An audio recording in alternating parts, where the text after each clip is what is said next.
On February 4, 2026, President Trump reimposed sweeping sanctions on Venezuela's oil sector, invoking national emergency powers to target Petróleos de Venezuela and effectively cut off Venezuelan crude from global markets.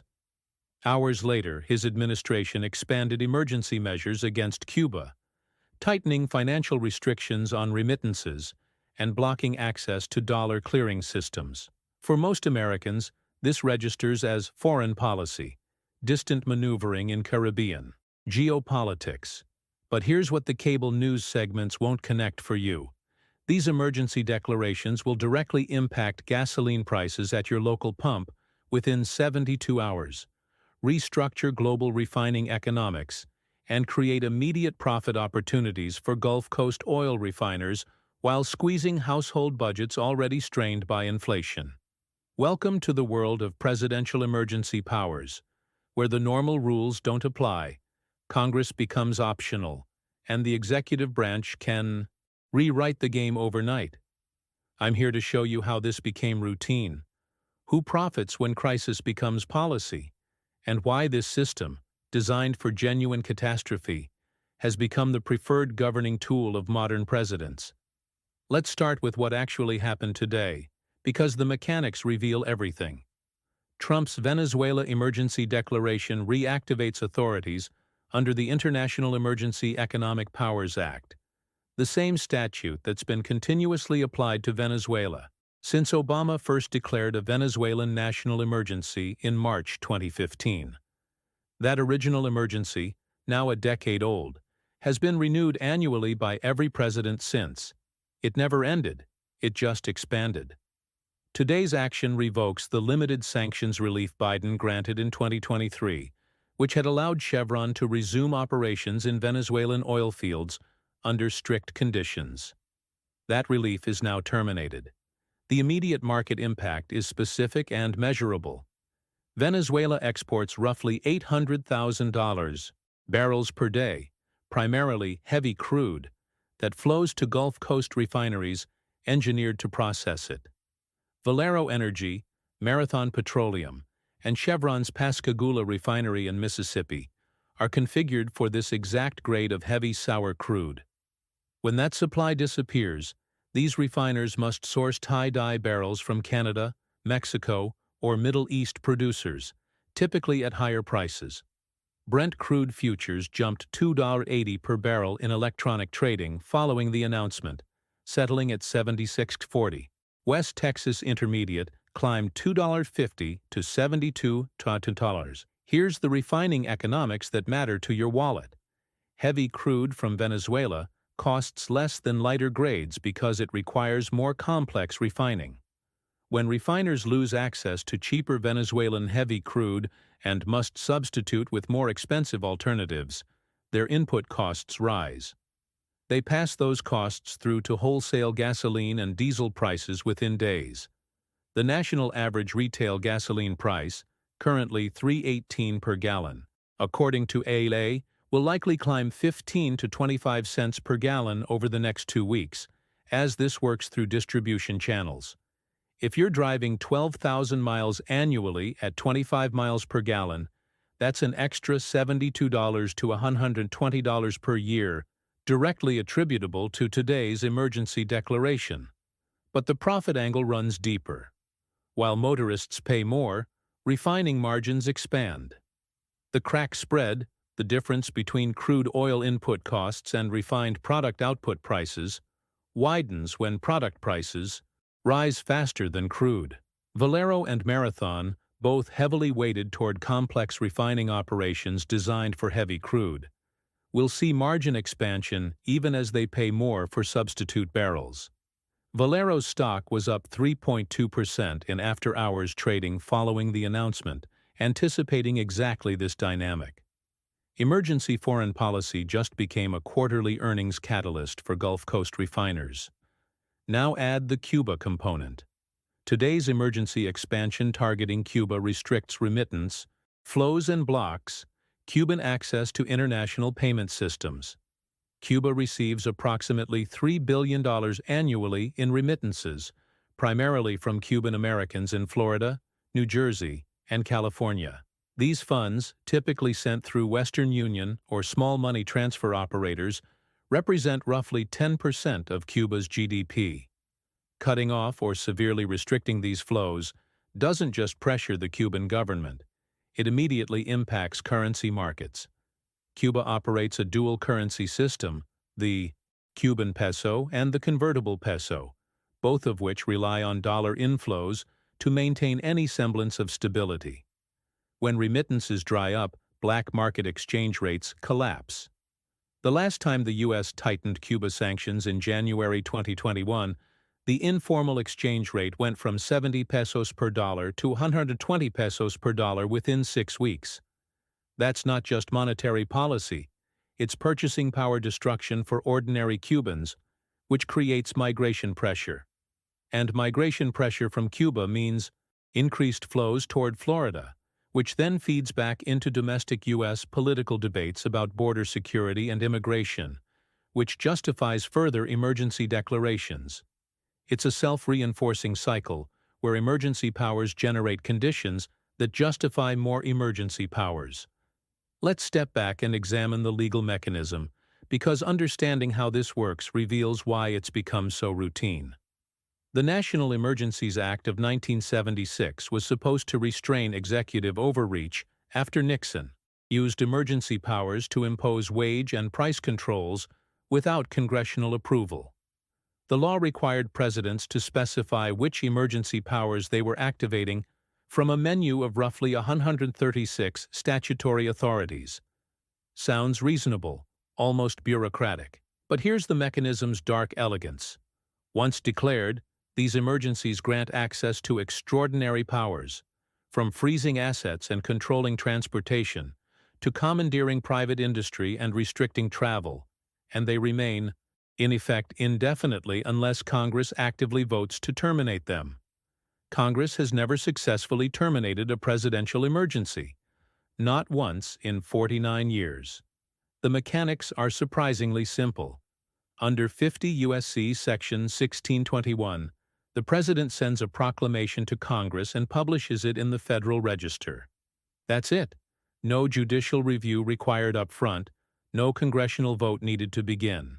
Within that proclamation, the President cites specific statutory authorities, essentially unlocking powers that would otherwise require legislative approval. Trump's border emergency in 2019, for instance, activated 10 U.S.C. Section 2808, which allows the Defense Secretary to undertake military construction projects during emergencies. This single citation redirected $6.7 billion in military construction funds toward barrier construction along the Mexican border. Today's Venezuela and Cuba actions follow the same template. The International Emergency Economic Powers Act, 50 U.S.C. Section 1701, grants the President authority to regulate or prohibit any transactions in foreign exchange, transfers of credit, and importation or exportation of currency or securities when facing an unusual and extraordinary threat. The statute is breathtakingly broad. An unusual and extraordinary threat can be economic, political, or security-related, and the President alone determines what qualifies. There's no requirement to prove imminent danger, demonstrate failed diplomatic alternatives, or show congressional support. This is why emergency powers have proliferated. The barrier to declaration is low, the authorities granted are vast, and the congressional override mechanism is politically difficult and has never succeeded. Presidents across both parties have recognized this asymmetry and exploited it. Compare today's actions to President Obama's use of emergency powers regarding Venezuela. In March 2015, Obama declared Venezuela a national security threat and imposed targeted sanctions on 7 Venezuelan officials accused of human rights violations. The declaration was narrow, focused on individuals rather than sectors, but it established the legal framework. Trump expanded it dramatically in 2017, sanctioning Venezuela's entire oil sector and prohibiting U.S. entities from participating in Venezuelan debt markets. Biden modified it in 2023, granting limited relief to Chevron. And now Trump has reversed Biden's modifications, restoring the broadest version. Each iteration builds on the last. The emergency never ends, it just changes shape, and each president inherits a toolkit of active emergencies that can be expanded, contracted, or redirected toward new targets without returning to Congress for fresh authorization. We currently have 42 active national emergencies, some dating back over 4 decades. The oldest, President Carter's freeze on Iranian assets from November 1979, is still in effect 46 years later. Now let's trace how today's Venezuela and Cuba emergency actions connect to the broader pattern of emergency governance reshaping American economic life. Because this isn't just about Caribbean politics, it's about inflation, energy markets, and the growing normalization of crisis as policy. When Trump revoked Chevron's license to operate in Venezuela today, he didn't just impact Chevron's roughly 200,000 barrels per day of Venezuelan production, he altered the global heavy crude balance. Chevron's stock dipped 1.8% in after-hours trading, but that's misleading. Chevron will redirect capital toward U.S. shale, Permian Basin expansion, and international projects elsewhere. The real losers are the Gulf Coast refineries that lose access to cost-effective heavy crude, and by extension, American consumers who will pay higher prices for transportation, fuels refined from more expensive substitutes. But here's where emergency powers become economic engineering. By cutting Venezuelan supply, Trump creates scarcity that benefits U.S. oil producers. If crude prices rise on restricted global supply, U.S. shale producers, already operating at high efficiency in the Permian and Bakken formations, capture higher revenues. Companies like ConocoPhillips, Devon Energy, and EQT Corporation become direct beneficiaries. ConocoPhillips closed up 2.1% today on anticipation of exactly this dynamic. Emergency foreign policy becomes industrial policy, shifting profits from refiners and consumers toward upstream producers. The Cuba sanctions layer adds geopolitical pressure but also financial sector implications. When the U.S. blocks Cuban access to dollar clearing and restricts remittances, it forces Cuba toward alternative payment systems, typically involving Russia, China, or cryptocurrency channels. Cuba's central bank has already signaled openness to digital yuan settlement for trade transactions. This isn't theoretical. In 2023, Cuba executed $180 million in trade with China using yuan-denominated accounts to bypass dollar restrictions. Today's emergency expansion accelerates that trend. For the U.S. financial sector, this means reduced transaction volume and influence. Banks like Wells Fargo and Bank of America, which previously processed Cuban remittances through licensed channels, lose fee revenue. Smaller players, the money service businesses that handled Cuban transfers, face business model destruction. But cryptocurrency platforms, particularly stablecoins like USDT and peer-to-peer networks, become the workaround. When governments restrict official channels, gray and black markets expand. Emergency powers don't eliminate the economic activity. They drive it underground and offshore, beyond regulatory reach. Let's talk about inflation directly, because emergency powers and inflation are now structurally linked in ways that weren't true even a decade ago. Today's actions will contribute to headline CPI within 30 days through the gasoline component. Transportation costs feed into nearly every sector, from food distribution to manufacturing logistics. When fuel prices rise, those costs propagate. If gasoline climbs 20 cents per gallon nationally, and transportation represents roughly 8% of the CPI basket, you're looking at a 0.15 to 0.20 percentage point contribution to annualized inflation just from this single emergency declaration. Now compound that with other active emergencies. Biden maintained 31 active national emergencies when he left office. Trump has added or expanded several, including today's actions. Each carries specific economic authorities that influence prices, supply chains, and market access. The cumulative effect is an inflation baseline elevated by emergency governance, where restrictions, sanctions, and supply disruptions stemming from presidential declarations create persistent upward price pressure independent of traditional monetary policy. The Federal Reserve finds itself managing inflation partly caused by executive emergency actions it has no control over. When Jerome Powell raises interest rates to cool inflation, he's fighting not just demand-side pressures but supply-side restrictions imposed by emergency declarations, targeting foreign oil producers, semiconductor exporters, and trade partners. Monetary policy becomes less effective when fiscal and emergency policy actively work against it. Let's examine the insurance and financial sector impacts, because this is where emergency declarations hit household balance sheets in ways most people never trace back. When Trump declared a national emergency for COVID-19 in March 2020, under the Stafford Act and the National Emergencies Act, he unlocked Section 319 of the Public Health Service Act. This allowed HHS to waive HIPAA privacy rules, Medicare payment regulations, and hospital capacity limits. Hospital corporations like HCA Healthcare and Tenet Healthcare saw stock prices initially crater in March 2020, dropping 40% and 55% respectively as elective procedures were canceled. But by invoking emergency Medicaid waivers and the CARES Act Provider Relief Fund, the federal government pumped $178 billion directly into healthcare providers by September 2020. HCA's stock recovered to pre-pandemic levels by July, and Tenet actually posted record profits in Q4 2020. The emergency didn't just authorize medical response, it restructured healthcare financing on the fly.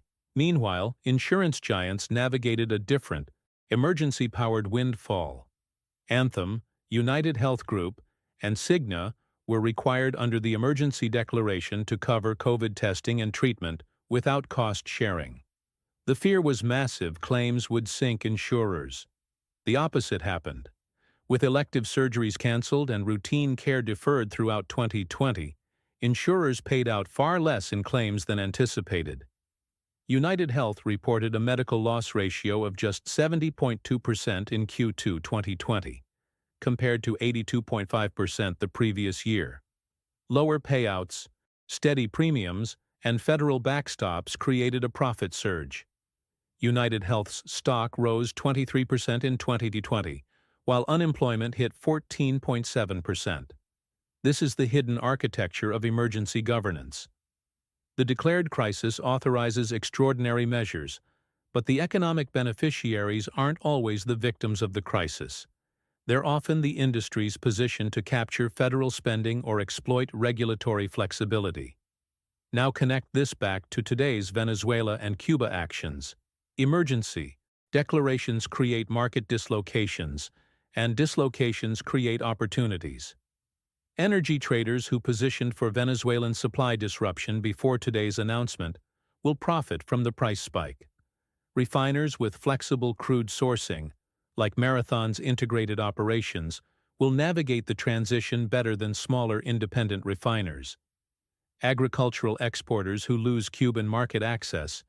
Cuba imports roughly $2 billion in U.S. agricultural products annually, primarily chicken, corn, and soy, will see revenues decline unless they find substitute buyers. But the broader pattern is what matters. We now have a system where emergency powers are invoked routinely, remain active indefinitely, and generate significant economic consequences far beyond the stated crisis. The legal framework designed to restrain executive overreach has instead enabled it. Congress, which could terminate these emergencies, has never done so successfully, largely because the political incentives cut against it. Voting to end an emergency risks being portrayed as weak on national security or indifferent to crisis. Industries have adapted. Defense contractors, energy companies, financial institutions, and agricultural exporters now anticipate emergency declarations and position accordingly. When a president signals intent to declare an emergency, savvy investors move capital before the proclamation is signed. This isn't speculation. It's reading the policy landscape and recognizing that emergency powers are now a predictable tool of governance. The question isn't whether presidents will continue using emergency powers. They will. Today's Venezuela and Cuba actions confirm it. The question is whether this becomes the dominant mode of American policymaking, bypassing deliberation, debate, and legislative compromise in favor of executive declarations that reshape markets, redirect billions, and concentrate authority in a single office. History suggests once, a governing tool proves effective and faces little resistance. It gets used more, not less. Emergency powers check every box. They're fast, legally defensible under existing statutes, difficult for Congress to reverse, and highly effective at achieving policy goals that would otherwise require legislative coalition building. For a president facing divided government or seeking rapid action, the emergency declaration is the path of least resistance. That's the hidden cost, not the specific dollars redirected or the particular policy implemented, but the erosion of the legislative process as the primary mechanism for major policy decisions. When emergency becomes routine, normal governance atrophies. And when normal governance atrophies, the only tool left is emergency, which makes every problem look like a crisis requiring unilateral executive action. We've tracked this from today's Venezuela oil sanctions and Cuba financial restrictions to border walls, frozen Iranian assets, COVID hospital bailouts, and insurance company windfalls. The pattern is clear. Emergency powers are no longer reserved for catastrophe. They're a governing strategy. And until Congress reasserts its role, or courts impose stricter limits, or voters demand a different approach, the emergency presidency will continue expanding. If you found this breakdown valuable, hit subscribe and share this video with anyone who wants to understand how policy actually moves markets and impacts your financial reality. I'll keep connecting these dots as long as you keep watching. Until next time, stay sharp.